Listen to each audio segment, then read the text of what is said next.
Okay, I want to do a video on how to save on laundry detergent. Okay, so this is a 2 pound bag, give or take, of laundry detergent. And what I do is I put it in a jar like this, and I have a 1 tablespoon measuring. You can even use half of a tablespoon if you want to, but I use 1 tablespoon because my husband's and sons their clothes get dirty really bad from being out at work. But I only use a 1 tablespoon per load. Now, when you buy laundry detergent, it will tell you an amount. It'll say like, oh, fill up to this line for this amount or this line for that amount. Hoppycock. I do not pay attention to that. That's just another way for you to go through your laundry detergent really fast so that way you could buy more and make them more money. So I don't do that. I throw that cup away and I use a small amount of laundry detergent. Another thing I also do is I make my own laundry detergent. So I have a container here of laundry soap, and I use a bar of ivory, a cup of borax, and a cup of washing soda. I shave the bar of ivory down, blend it all up, and I use that in the wash. So when I run out of this, I have this. I always have borax and washing soda on hand.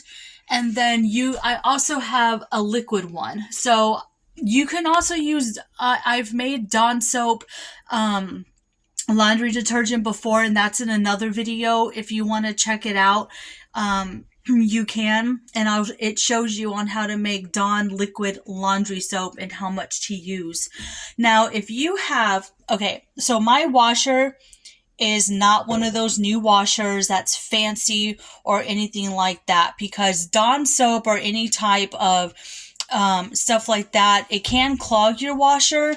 But that's why what I do is I clean the washer with vinegar once a week and run it through the cycle so it cleans everything out. But really, when you're using any type of dish soap for your laundry detergent, then you're only using a small amount, like 1/4 of a teaspoon. You're not using a lot. And so, yeah, so that's what I do to save money on laundry. I mean, it doesn't have to be expensive. I mean, it's just insane the way prices have been lately. And yeah, I'm not falling into that trap of use this amount. Plus, when you're using a lot of laundry soap, it's not good. And the what is it called? What am I trying to say? There's like a film that stays on your clothes and it doesn't rinse properly. So you don't need a lot of laundry soap. So I hope this helps. I hope it's a great tip. 1/2 tablespoon to 1 tablespoon and I use cold water. That's another way I save money. It's always on cold. You see that? I don't use warm, cold, hot, cold. No, I always use cold water, and I make sure that that it's a full load of laundry. So that's another way to save money on laundry. Don't put in 1 or 2 items of clothing and put it on small and think you're saving money, because you're not. Make sure you have a full load before you do the laundry. So yeah, those are my tips. I hope they help. And like I said, I have a video that I did on how to make the Dawn liquid dish soap if you want to check that video out. All right, guys, I'll see you in the next one. Bye.